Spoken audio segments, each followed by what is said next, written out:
Papasalamat ko rin na hindi ko alam kung sino yung nag-choose na mailagay kami doon, pero sabi nga nila tsumamba daw. Yun, so salamat sa Panginoon kasi nagamit ko ulit yung, yung skill na meron kami. So, ayun, balik tayo sa ating series. So, balikan natin yung una, yung week 1. Sabi diyan, the source of boundless love. So, ang pinaka-highlight natin diyan, love first, so we can love well. So, naiintindihan niya ng mga kabataan kahapon. So, mas na-emphasize siya kahapon. So, kailangan natin talaga magmahal muna bago tayo para makaintindihan natin yung pagmamahal. So, pangalawang week o yung second week na ating natunghayan, yung boundless love at home. So, sa mga pamilya, sa mga kamag-anak. When love becomes a daily choice. So, kailangan natin piliin o kailangan natin talagang pagtuunan ng pansin yung pagmamahal. At ngayon po, tayo po yung mato sa ating pangatlong serye, ang boundless love for others. So, loving beyond differences and discomfort. So, hold tight po kasi medyo challenging part kasi sa buhay ng isang tao, ito po talaga yung pinaka tingin ko na mahirap. Yung sabi niya, loving beyond differences and discomfort. Mahirap ko na talaga magmahal. Pag yung tao gusto mong mahalin, meron kayong pagkakaiba. Meron kayong mga discomfort. So, sabi nga nila, pag masakit yung ngipin mo, lahat kaaway mo. Masanggi ka lang, lahat na magiging kaaway mo. So yun, kung meron kang nararamdaman sa pangangatawan, meron kang sakit, lahat irritable ka. So yun, samahan niyo po ako na pakita po ito. So, samahan niyo po ako sa Lucas chapter 10, verse 30 to 37. Kung meron po kayong mga Bible, may ilan po na makita niyo po at mabasa po. Diyan po yata ay Tagalog. Sige, sa Tagalog po. Sabi po dito sa chapter 10, verse 30 ng Lucas, sumagot si Jesus, may isang taong naglalakbay mula sa Jerusalem papuntang Jericho. Hinarang siya ng mga tulisan, kinuha pati ang damit sa kanyang katawan. Binugbog at iniwang halos patay na. Nagkataong dumaan doon ang isang paring Hudyo. Highlight niyo po yan, isang paring Hudyo. Nang makita ang taong nakahandusay, lumihis siya at nagpatuloy sa kanyang paglakad. Dumaan din ang isang Levita. Highlight niyo rin po yung Levita. Ngunit nang makita niya ang taong binugbog, lumihis din ito at nagpatuloy sa kanyang paglalakad. Ngunit may isang Samaritanong naglalakbay na napadaan doon. Nakita niya ang biktima at siya'y naawa. Nilapitan niya ito, binuhusan ng langis at alak ang mga sugat at binendahan.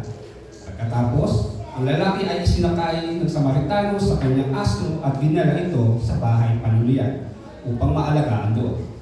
Kinabukasan, binigyan niya ng 2 salaping pilak ang may-ari ng bahay panuluyan at sinabi, "Heto, alagaan mo siya at kung higit pa riyan ang iyong magagastos, babayaran ko sa aking pagpabalik." Nagtanong si Jesus, "Sa palagay mo, sino kaya sa tatlo ang naging tunay na kapwa ng taong hinarang ng mga tulisan?" Ang taong tumulong sa kanya, tugon ng abogado. Kaya sinabi sa kanya ni Jesus, "Sige, ganoon din ang iyong gawin." Tayo pinalangin. Panginoon, maraming salamat sa iyong mga salita. Patunay nga po na kung kami, Panginoon, ay magmamahal, dapat ang aming makita, Panginoon, ay ikaw. Sa lahat ng pagkakataon, at makita din namin, Panginoon, na ang pinagmumulan ng pagmamahal ay nagmumula namin po, Panginoon, sa iyo. Meron kami mga differences, Panginoon, mga discomfort sa buhay, at totoo nga po yun sa buhay mo sa amin. At makita namin, Panginoon, na mas beyond pa, Panginoon, ang pagmamahal mo. At kung may mga limitation man kami, Panginoon, ikaw po ang magpupuno nito. Salamat po at sa aming mga kakainin, Panginoon, sa araw na ito, kayo po sa magpuno, Panginoon, ubitin niyo po ang iyong lingkod, yung kayong patunayan, Panginoon, na kayo ang dakila sa lahat ng pagkakataon. Sa iyo po ang papuri. Salamat sa pangalan ni Jesus. Amen at amen. So, tingnan po natin ito. Gusto ko po unang maunawaan natin na itong chapter 10 ng Lucas ay na-sandwich po itong kwento. Siguro gusto natin makita kasi yung unang pong chapter, yung chapter 1 to 12, ay ang kabanata po kung saan inutusan ni Jesus ang 72 sa kanyang mga disipulo. Bukod po sa 12. So, bibigyan po natin ng overseas po yung chapter. So kasi, ang unang pong nangyari, nagtalaga si Jesus po ng mga disipulo para pumunta sa mga nayon. And then, may nagtanong sa kanya na isang abogado o tinawag natin na kung paano makukuha yung buhay na walang hanggan. At nasabit pa ito ng about sa tungkol, kung nalalaman niyo yung tungkol about kay Mary at Magdalene, na si Mary ay si Mary ang nakikinig, pero itong si mamaya makikita natin kung paano siya nasabit sa dalawa. So ito, tingnan natin yung verse 1 to 12 ng chapter 10. Sabi niya dito, initaasan ni Jesus ang 72 o 72 na kanyang mga disipulo maliban sa 12 na ihanda ang mga nayon para sa kanyang pagdating sa pamamagitan ng pagpapagaling at pagpangaral ng salita ng Diyos. So meron siyang 72 na disciple at inataasan niya doon na pumunta sa mga nayon. So kung lalagay natin ito sa scenario naman kayo natin, ang tinawag dito ay OJT, parang on the job training. So ito mga disciple nito, bukod sa 12, may 72, sige pumunta kayo ng nayon. So yun, ito po yun. Samahan niyo po, kung tatanggapin sila sa bayan, ito yung inatas ng Panginoon, kung tatanggapin sila sa bayan, dapat tanggapin ng mga alagad ng kanila mabuting pakikitungo. Dapat nilang pagalingin ang may sakit na nagpapatunay sa kanilang mga sinasabi tungkol sa kaharian.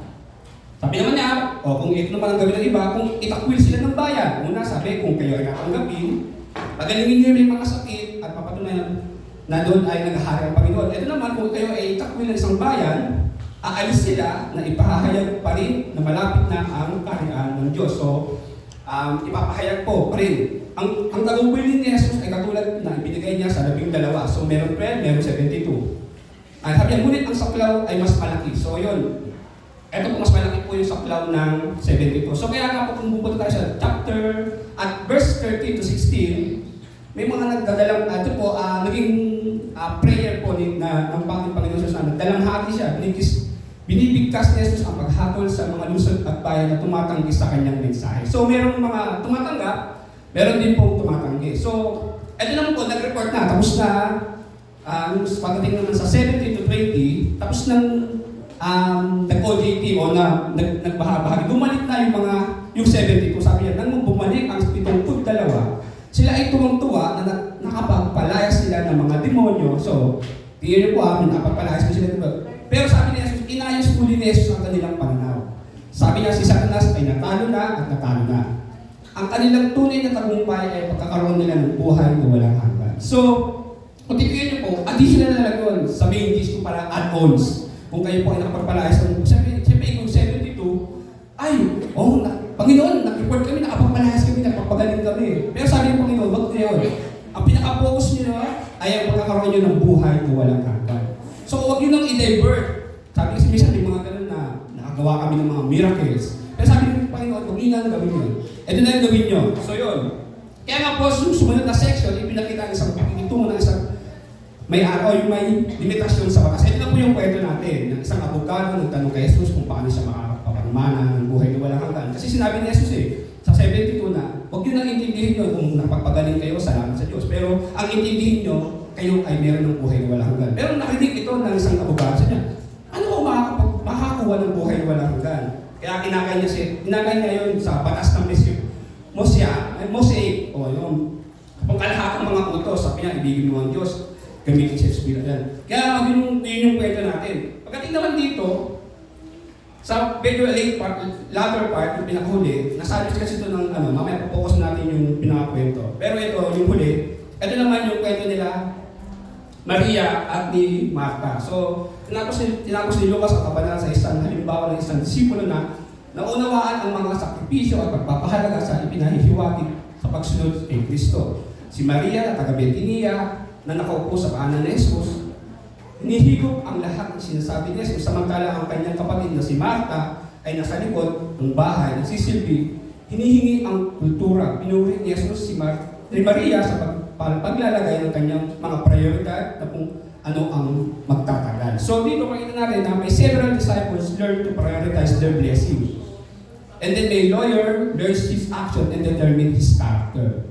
Yung pangatlo po, Jesus praised Mary to choose him and reject what the culture say she should be. So meron pong mga tanong, sabi niya, I know the right answer. Is knowing the right answer to those questions enough? Yan. Is entering the kingdom of God like a question and answer portion? You get in if you know the correct answer, or you're out if you don't. May iba lang sasabi, I'm good enough. Ano naman ako, okay naman ako, when you know how to get eternal life, do you think you will pass the test? Do you presume that you're qualified? But what by what standard? Kung anong standard? Can you really meet God's requirement for perfect righteousness? Even naman, sabi naman ng iba, I will try harder.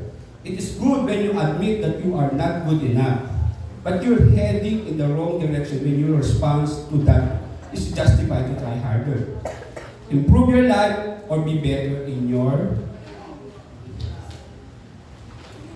relationship. Entering God's kingdom is not like retaking a board exam. When you fail your first try and improving yourself to qualify for your school basketball varsity team. So makikita niyo po yan na may mga tanong na kaya kong gagawin ko naman. Pero sa tingin natin, now these three common responses are not enough. Then tanong natin, how then can really have eternal life? O paano natin mapapalago yung ating boundless love? Makikita po natin yan dito yung ating pinaka-focus. So una po, makikita natin, the walls we build. So yung unang problem po, the walls we build. Tingnan po natin dito. Una po, the climate of content. Start by defying cancel culture. It is the idea that if we disagree with you, if I disagree with you, you no longer have value. We don't just debate ideas, we delete people. So yun po yung culture na meron po tayo. Kahit ngayon po, pag may cancel culture po, pag may mga disagreement, medyo pag hindi natin gusto yung nagiging response, dinidelete po natin yung mismong tao. Pangalawa po, the level trap.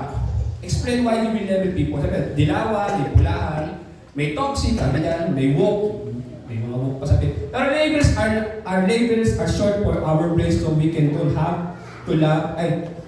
Labels are shortcuts for our brains so we don't have to do the hard work of actually loving people. Kaya kami nakikita tayo na hinuhusgahan natin, binibigyan natin ng nickname, yung mga tao na ayaw natin. Bibigyan natin sila ng mga parang label. Pangalawa po, the big idea. At tingnan natin, sabi dito, explain natin yung label. Mabilis tayong mag-label pero mabagal tayong magmahal. Bakit? Because a label makes someone an object but love requires seeing them as human. Kung niyo po na pag biglang nagkaroon ng label ang isang tao, ginagawa natin siyang bagay. O bilang isang, sabi nga sa kanta, di ako laruan na yung iniwan. May mga ganun pa. So kaya makita mo siya na bilang isang tao. Pangatlo, the big idea. Emphasize the boundless love is not a feeling. Ulitin ko po, it's not a feeling. It's a choice to cross a line. It's a boundless because it doesn't stop where your comfort zones end. So kailangan po hindi mo na humihinto pag napagod na. Kailangan ng Panginoon. So, unang point po natin, boundless love seen beyond differences. So, ano po ba yung mga differences? So, this is a core or requirements of expectation. Tingnan po natin, una po, the shock factor. May makikita po tayo. Who were the Samaritans? To the Jewish audience, a good Samaritan was a contradiction in terms. Like saying a good terrorist, a good enemy. Kasi po meron pong pagkakaiba yung mga Hudyo o may mga hindi pagkakaunawaan ng Hudyo at mga Samaritano. Makikita pa natin mamaya. Historical context po, tingnan po natin. Jews and Samaritans had centuries of religious and ethnic baggages. They abandoned each other territories, they didn't share food or conversation. So hindi sila nakikipag-interact sa bawat isa. And the twist, the priest and the Levite, kung nakakatandaan niyo po yung isang paring Hudyo at isang Levite, sabi niya ito, they saw the man and moved to the other side. Itong mga tao na nangangaral ng salita ng Diyos, sabi natin, mga profesional, na kasi mga Levita sila po, kung tingnan niyo po yung mga Levita ngayon, kung sumusunod po kayo sa Bible reading guide natin, ano po yung mga nakalaan na tungkulin sa mga Levita? Doon niyo po makikita yun. Kaya, bakit ganun? Ang emphasize ng Panginoon sa mga Levita. Sila kasi yung pinili para maglingkod sa temple. So yun, tingnan po natin. They move, and they saw the problem or the pollution risk. And then, pag-ibig sa Samaritan, the Samaritan vision, sa verse 13, they say, he looked pity or had compassion. This Greek word ay Splang sinusoid, God level reaction o hindi masikmura. He didn't see a Jew, he see a dying human. So, hindi niya tinignan kung ano yung meron conflict sa kanila. Kundi nakita niya ito isang tao na mamamatay. So, sabi dito, sa pangalawa, una po, the shock factor. Pangalawa po, love sees need, not labels. Dito po makita natin na through lens of Christ, the first thing we should see is their brokenness, not their category. Ulitin ko po, lens of Christ, the first thing we should see, their brokenness, not their category. Kaya nga po, pag tayo po ay tumitingin sa isang tao, huwag po natin silang tignan bilang may mga kategorya. Kasi minsan pag nakakaangat sa buhay, medyo maganda yung pagpakikitungo. Kung medyo elegante yung mga pananamit, ay si pastor yan. Pero pag hindi medyo, wala, ito na lang konting po sa gilid. Kaya nga po, makita natin na ang kategorya po ng buhay natin at yung lente na meron tayo, dapat po ay kay Kristo. Una po, pain is universal. Ulitin niyo po, sabihin niyo nga po, pain is universal. So wala po ditong hindi ako nasasaktan. Umamin na po kayo. Kasi po, kahit ano pong mangyari, lahat po tayo ay nasasaktan. Wala pong, malakas ako, hindi po. Every blood looks the same regardless of political affliction. Kung ano man yung nangyayari, makikita po natin yan. Ito po yung challenge po natin. Who is the one person of your group find the hardest to have pity for? Sabi dito, that's your Samaritan boundary. So, makikita nyo po, sino po yung sa grupo, sa pamilya, sa katrabaho, sa same group, sino yung nakikita mo na parang hirap naman ang paksamaan nito? Ang hirap naman kasama sa buhay nito. Yun po, yan po yung tinatawag sa Samaritan boundary po. So, pangatlo po, the unfriend culture or versus neighbor culture. Sabi na, the digital wall. Sabi on Facebook, we co-retrate o pinipili yung our neighbors. So, pag sinabi kasi yan, pag hindi kilala, huwag natin i-unfriend, huwag natin i-preference. Tama naman, for safety.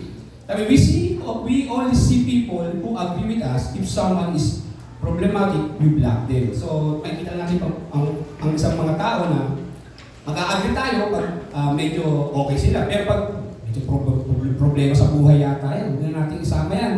May mga gano'n. And then yung physical road, may tinatawag tayong physical road, that you cannot block the person bleeding by your path. Jesus is saying that your neighbor isn't the person you choose. Your neighbor is the person God places in your path. Ulitin ko po. Sabi dito, Jesus is saying that your neighbor isn't the person you choose. Hindi ikaw yung pumipili. Pero sabi niya, your neighbor is the person God places in your path. So yung mga tao na dyan nakapaligid sa iyo, gusto mo man o hindi, yan po yung nilagay ng Panginoon para mahalin mo. Kaya kami kasi, nahanap natin yung perfect. Gusto natin yung fit na fit sa gusto natin. Pero sabi ng Panginoon, nilagay yan ng Panginoon para mag-grow yung pagmamahal. Pangatlo po, local application. Think po the person, sabi niya dito, of your barangay, o yung kasama mo, kapitbahay, or office, you are totally different lifestyle or belief system. Do you see him, or do you see a rival, or do you see a soul? Kasi minsan may mga ganon sa mga kapitbahay. Nakikita natin siya bilang karibal, sa katrabaho, karibal itong mga to, rival. O kaya minsan sa grupo, sa church na lang, may mga ganon yata sistema, sana wala naman. Na may makikita yung mga karibal. So, nakikita natin sila bilang mga soul. So, yun yung una po nating point. So, dito, seeing is the start, but if the Samaritan just looked and felt bad, the man will still would have died.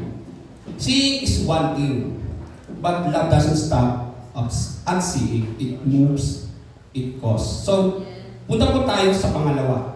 Balanced love moves with compassion. Sabi niya sa verse 34, he went to him and bandaged his wound. Nilapitan niya ito, binuhusan ng langis at alak ang mga sugat at binendahan. Pagkatapos, isinakay niya ang lalaki sa kanyang asno at dinala ito sa bahay panuluyan upang maalagaan doon. Sabi dito, compassion, love in motion, hindi lang naawa, kundi kumilos. Kasi minsan tayo, ay kawawa.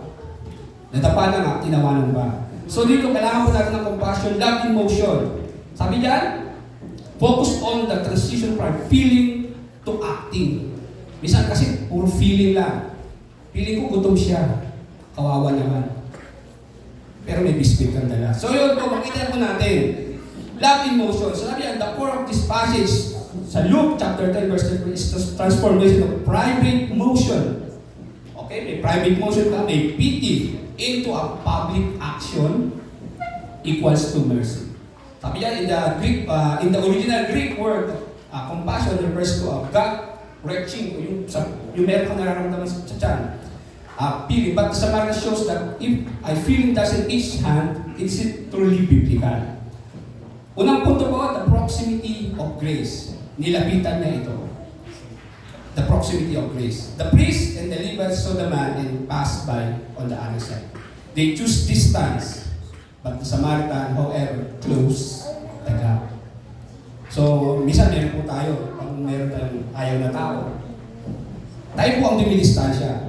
So, makikita natin yung tao na mahirap siyang kausapin. Minsan, tama naman na dumistansya ka, pero tama ba? Pero sabi dito, the Samaritan however, close the gap. You cannot heal what you are unwilling to touch. Compassion requires us to step out of our safety zone and enter the messy, painful space of someone else's suffering. So, ulitin ko po, you cannot heal what you are unwilling to touch.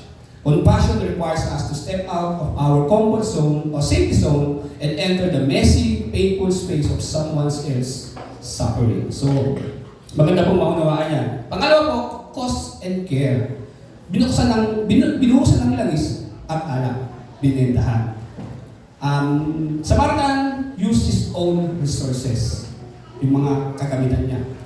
Wine po, yung alak used as an antiseptic to cleanse the wound, painful but necessary. Alam niyo po sa isang buhay po ng isang tao na kailangan maunawaan natin kung paano sila nasasaktan. Yung oil po o yung langis used to smooth the skin and promote healing. So kailangan na hindi ka lang naaawa. Kailangan makita rin nila na you have promote healing. Meron tayong restoration. Kaya nga po ang kinagandahan sa Panginoon po, may restoration. Hindi po tayo pinapabayaan. Bandage, like made from his own garments. Mismo kagamit niya, mismo own sarili niyang mga kagamitan. Sabi po, the lesson, compassion is expensive. Tama po ba? Sabi nga po may tatlong B. Sabi po yun? Bahay, buhay, bulsa. So expensive po talaga. It costs time, money, and comfort. Boundless love doesn't ask. Kaya nga po naalala ko po noon, yung bata-bata pa ako, nagtatanong pa ako, kape kayo dyan? Kape? Kape po? Pag may mga bisita sa bahay, kasi tito, di ba? Tito, kape? Ngayon po, painit na ako, medyo nag-i-improve. Papainit na ba ako? Kasi minsan tatanong ka pa kape. Kasi ang lagi niya sinasabi, huwag ka na magtanong, magtimpla ka na lang.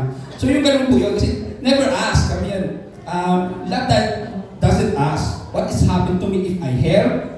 But rather, what will happen to them if I don't help? So, yung lagi palang tanongin, what will happen to me if I don't help? Pero, what will happen to them if I don't help? So, yun po. Pangatlo po, the sacrifice of convenience. Ito po medyo nagmamatter po sa akin kasi gusto natin ng convenience po talaga sa buhay. Kaya nga po tayo nagtatrabaho. Gusto natin ng magandang higaan. Kasi gusto natin ng convenience. Pero sabi niya dito, sacrifice the convenience. Isinakay sa kanyang asno. By putting the injured man on his animal, the Samaritan had to walk. He traded his comfort for the victim's recovery. He then took him to an inn and stayed to ensure his stability. So, kung titignan niyo po, ikaw po yung may-ari ng asno, pero kailangan mo maglakad. So, yun po yun, you have to sacrifice the convenience. Kasi minsan, nakikita natin, minsan sa small group, wag naman sana na makita natin yung mga miyembro natin, pabigat. Pabigat to, mahirap ka. Kaya sa member ng church, may mga pabigat ako dito. So wag naman sana. You have to strive yourself, na makita sila as human. So the lesson, real compassion is a hit and run act of kindness na basta na nabigay mo na yung gusto, okay na. It is a commitment to process of restoration. He didn't just stop the bleeding, he ensured the healing. So, hindi lang po tayo dapat na malapatan ng advice, kung meron tayong ina-advise, kundi matutukan talaga. Kaya nga po doon pumapasok po yung discipleship na ini-entertain po natin ngayon. Kailangan po natin sila matutukan, ma-restore para maibalik talaga sila sa tama. So, pero po tayo dito makikita table, yung comparison po, yung summary table ng ating pity versus compassion. Sabi po sa pity, ang sabi dyan, o yung naaawa, observe from afar. Minsan may gano'n, may tayong distance, nakikita lang natin. Okay na yun, nakita natin siya nahihirapan. At least ay panalangin mo naman. May mga gano'n. Yung cause natin ba aside? Yung focus, feel bad for the person, nakakaawa siya. Kawawa naman. Yung result niya, emotional relief for the observer. Yung compassion po, titignan natin, get close and personal. Kaya nga personal po tayo, intentional. Cost, resources, and time. Seek to change the situation. Gusto natin mabago yung kanyang sitwasyon. Physical relief for the victim. So, hindi sa atin, kundi dito sa tao. Sabi po yun, key takeaway, compassion is not a noun. It's a verb. It is a bridge between seeing a need and meet the need. Ulitin ko po, it is the bridge between seeing a need and meeting the need. As the Samaritan proved, love is defined not by who we feel for, but what we do for them. Yun po ang totoo natin. So, tingnan natin. Parang may nagapa sa kalsada, hindi lang sapat na ingat ka, kailangan mo rin tumulong. Kaya nga po, yung pangatlo po natin, but real love always comes with a cost. So, kung babalikan po natin yung una, ano po yung una natin? Kung seryoso po yata kayo. So, ano muna po natin, points? Kung titignan nyo po. Yan po. Pangalawa po, love moves with compassion. Ito pong pangatlo natin, boundless love pay a price. So, ano po ba yun? Iba po ba yun sa cost? Sabi ito, he took out a 2 denarii. Kung ano po, titignan nyo po, ano ba yung denarii? Ayan po. Sige po. Sabi niya, the receipt of mercy. Sabi niya, verse 35, the Samaritan goes beyond the initial rescue. The next day, he took out 2 denarii and gave them to the inner keeper. Look after him, he said, and when I return, I will reimburse you for any extra expenses you may have. Yun po yung kanilang conversion. Una po, love costs time. Tingnan po dito, the Samaritan stays overnight. He was likely a businessman on a journey with a schedule to keep. Ulitin ko po, baka po siya isang businessman. Yet he paused his life for 24 hours to monitor the stranger's condition. The reality we often say, I pray for you. Kaya nga po, sana naman may exercise natin na, minsan kasi ngayon na na-exercise natin na pag may need ng prayer, isisend lang sa PM lang, okay, I pray for this time, and we pray for this. Pero sana naman, ma-exercise din natin na makamusta, ano yung kailangan ipag-pray, ano ba yung needs, o mabisita mismo. So yun, sabi niya, we often pray for you because it's quicker than I sit with you. Boundless love is willing to be interrupted. So, kailangan po talaga. Kaya nga mga Kristiyano lagi sasabihin. Kaya nga, pag mga Kristiyano, pag sabihin mo, hindi ka abala. Sabihin mo nga po sa katabi mo, ay, naabala yata ako kayo. Kaya nga po, huwag mo sabihin, hindi kayo abala. Yan po. So, pag may mga hihingi ng tulong, sabihin mo sa kanila, hindi ka abala. Kasi minsan, nagkakaroon ng, baka makaabala. Yan po. Pangalawa po, love costs energy. Helping the broken is exhausting. Tama po ba? Nakakapagod po. The Samaritan has to lift the man. Bigat po kaya to. Narasang magbuhat ng tao na walang malay. Hindi kaya. Kailangan dalawa. So the Samaritan had to lift the man, walk while the man rode, and likely stay away to provide care. Mahirap po talaga. It costs you, matidrain ka po talaga. So it costs energy. The reality, you cannot help a messy person without getting your own hands dirty. It takes emotional and physical stamina to carry someone else's burden. Tama po ba? Kailangan po yan. Kaya ako hindi mo ikaw mismo hindi mo kaya yung sarili mo, paano ka makakatulong sa iba? So you have to be more love. Kaya nga, babalikan natin yung unang lesson natin. So yun, you cannot help messy person. Pangatlo po, love costs resources. Sabi niya dito, 2 denarii he paid were truly equivalent to 2 days' wages for a labor. Kaya niyo po ba kaya yung sahod niyo? 2 buwan sahod, bigay niyo sa taong di kilala. Ayaw? Ayaw, di ba? So yun, mahirap po talaga. Dalawang buwan yun eh.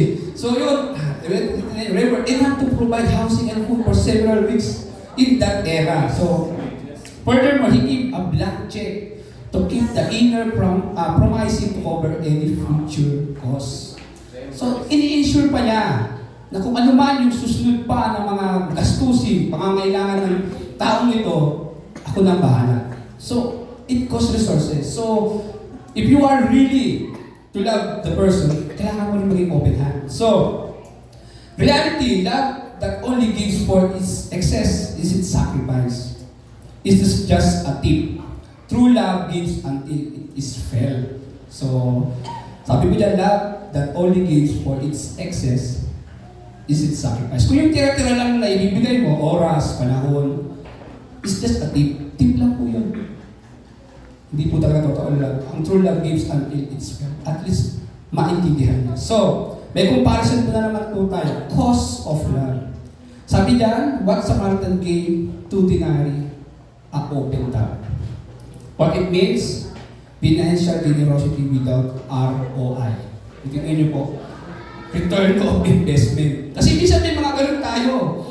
Kailangan, hindi tayo malulugi pag nagmamahal. Meron ako yan, Ben. So, meron akong ano ko yan, di ba? May balik, kailangan may balik. Hindi pwede naman ganun.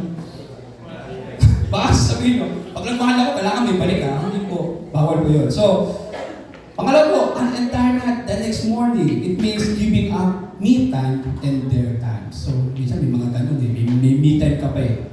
So, comfort his own animal or he walk. Choosing inconvenience so other can find rest.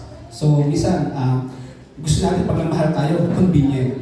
So, it reminds us na mahirap talaga magmahal. So, kaya sabi ko, samahan niyo ako to exercise this. So, illustration. Ultimate downward mobility. Kung titignan natin, Jesus didn't love us from heaven. He came down. Ulitin ko po, Jesus didn't love us from heaven. He came down. Bumaba po siya.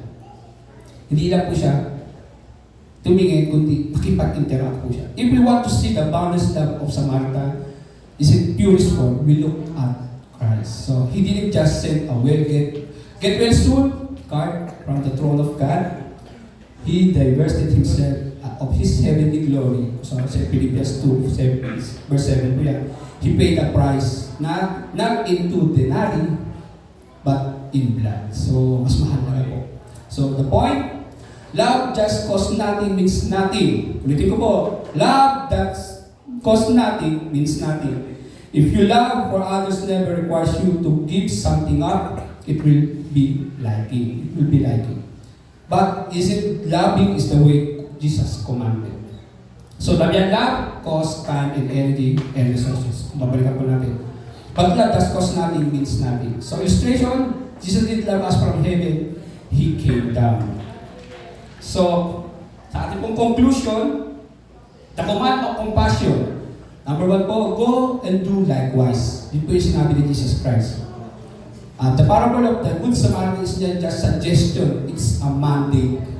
Ulitin ko po, the parable of Good Samaritan is not a suggestion, it's a mandate. Jesus shift the question for, who is your neighbor? Minsan kasi ganito po, minsan, pipili tayo ng neighbor eh. To attempt to limit responsibility.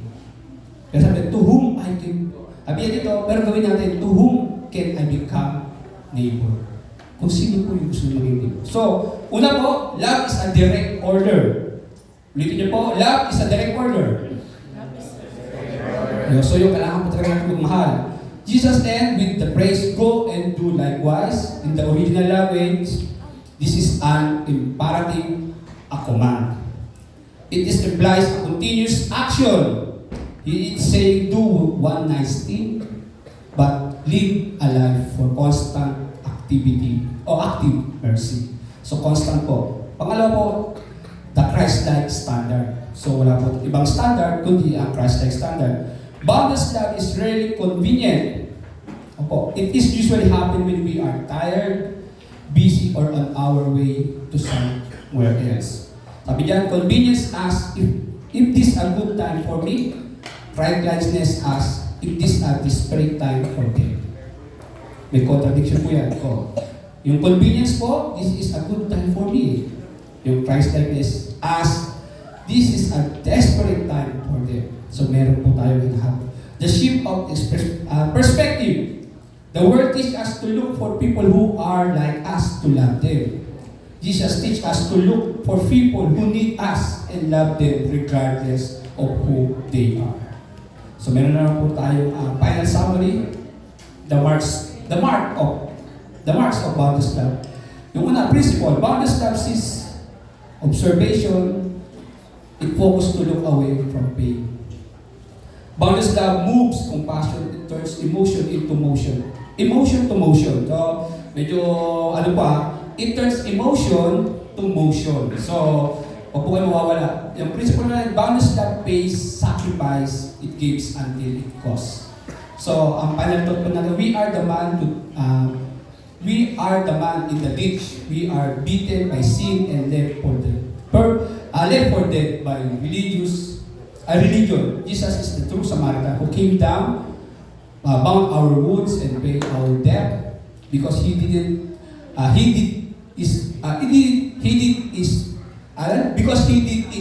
for us. We can now go and do likewise. So, yun po ang sabi natin. Kung babalikan po natin yung ating tatlong principle, kami dyan, boundless love sees, boundless love moves, boundless love pays. Kaya, nakakatawang isipin sa pagkakaroon ng Kristo sa buhay, kung meron mang mga limitasyon, siya ang magpupuno. At kung meron mang mga dapat itama, siya pa rin ang nagtatama. So, nakakatawang isipin po na hindi tayo iniwan ng Panginoon. Hindi na siya naawa sa atin, kundi siya po talaga ay bumaba. So, ganun po rin po, kung tayo po ay may nais na mahalin o meron tayong gustong pakisamahan, ang vision o yung lente na gagamitin natin ay sa Panginoon. So meron po tayong discussion group po dyan, 4 po yan. Sabi niya, sino ang hard to love people sa buhay mo? What boundaries is God asking you to cross? Pangatlo, anong practical step of compassion ang kaya mong gawin? And then 4, how does Jesus love motivate you to love others? So tayo po yung manalangin. Panginoon, maraming salamat sa panahon at pagpapaalala na kami, Panginoon, ay disipulo mo sa mga pagkakataon na dapat namin makita, Panginoon, ang pangangailangan ng kasamahan namin. Lord, kung kami man, Panginoon, ay may mga pagkukulang at nakikita namin, Panginoon, na hindi namin kaya, kayo po ang siyang tumulong at magbigay, Panginoon, ng pagpapala upang, Panginoon, mapunan namin ang naman yung mga pagkukulang, emotional, spiritual, mental na yan, Panginoon. At gawin mo rin kami angkop na at tamang makatulong para kung meron man kaming kayang matulungan, Panginoon, ay kayo o Diyos siyang makita at hindi yung aming mga kahinaan. Salamat sa pagkakataon na to remind us, Panginoon, na ang love, Panginoon, ay nagmumula, Panginoon, sa iyo. Kung kami ay titingin sa aming sarili, Panginoon, may mga kahinaan kami at mga pagkukulang. Pero kayo po ay endless love, Panginoon, Lord, at sa buhay naman sa amin. Salamat po, Diyos, at muli, binabay kami. Pagpuli pa salamat sa pangalan ng Jesus namin at pagligtas. Amen at amen.